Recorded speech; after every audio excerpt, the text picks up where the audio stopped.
नमस्कार, आप देख रहे हैं एसपीएन 9 न्यूज़ और मैं हूं आपके साथ मनीष कुमार सैनी। दिल्ली में बीजेपी की सरकार बनने के बाद से दिल्ली विधानसभा के पहले सत्र का आज दूसरा दिन है।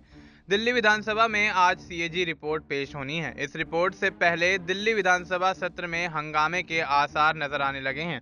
दरअसल सीएजी रिपोर्ट में सिक्स फ्लैग स्टाफ रोड पर स्थित मुख्यमंत्री आवास के नवीनीकरण में गंभीर अनियमितताओं का मुद्दा उठाया गया है। यह वही बंगला है जिसको लेकर पूर्व मुख्यमंत्री अरविंद केजरीवाल पर आरोप लगते आए हैं। रिपोर्ट में यह दावा किया गया है कि बंगले को और बड़ा करने के लिए नियमों का उल्लंघन किया गया है। इतना ही नहीं, कैंप ऑफिस और स्टाफ ब्लॉक को भी आवास में शामिल कर लिया गया है। गौरतलब है कि भारतीय जनता पार्टी यह आरोप लगाती रही है कि आम आदमी पार्टी की सरकार ने कैग रिपोर्ट को सामने नहीं आने दिया था।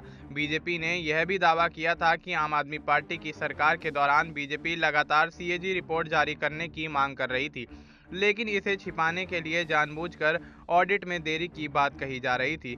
इसके लिए बीजेपी ने कोर्ट का दरवाजा भी खटखटाया था। ऐसे में नई सरकार बनते ही सीएम रेखा गुप्ता ने ऐलान किया था कि दिल्ली विधानसभा के पहले सत्र में ही कैग रिपोर्ट पेश की जाएगी।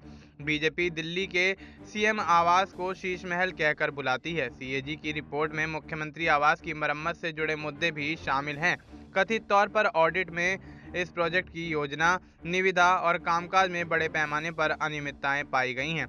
बताया यह भी गया है कि साल 2020 में यह प्रोजेक्ट 7 करोड़ 61 लाख रुपए पर मंजूर किया गया था, लेकिन अप्रैल 2022 तक इसमें 33 करोड़ 66 लाख रुपए की लागत लग गई है। अब ऐसे में इस मामले को लेकर दिल्ली विधानसभा में हंगामे के आसार बढ़ते हुए नजर आ रहे हैं। अब देखना यही होगा कि क्या सीएजी रिपोर्ट पेश होने से दिल्ली विधानसभा के अंदर बड़ा हंगामा खड़ा होता हुआ नजर आता है और आम आदमी पार्टी, भारतीय जनता पार्टी के बीच किस तरह से माहौल विधानसभा के अंदर गर्माता हुआ दिखाई देता है, ये भी देखना दिलचस्प होगा। क्योंकि देखा जा रहा है दिल्ली के अंदर जब से भारतीय जनता पार्टी ने सरकार बनाई है तो आम आदमी पार्टी लगातार कई मामलों को लेकर हमलावर होती हुई नजर आ रही है। अब ऐसे में दिल्ली विधानसभा के दूसरे दिन अब सीएजी रिपोर्ट पेश होना कहीं ना कहीं बड़े सवालों को जन्म देता हुआ नजर आता है और ऐसे में अब कहीं ना कहीं भारतीय जनता पार्टी और आम आदमी पार्टी के बीच तीखी नोकझोंक दिल्ली विधानसभा के अंदर सीएजी रिपोर्ट को लेकर देखने को मिल सकती है। फिलहाल आपको इस मुद्दे पर क्या कुछ लगता है, आप अपनी राय हमें कमेंट करके बता सकते हैं। बाकी देश और दुनिया से जुड़ी तमाम जानकारी के लिए आप देखते रहिए एसपीएन 9 न्यूज़।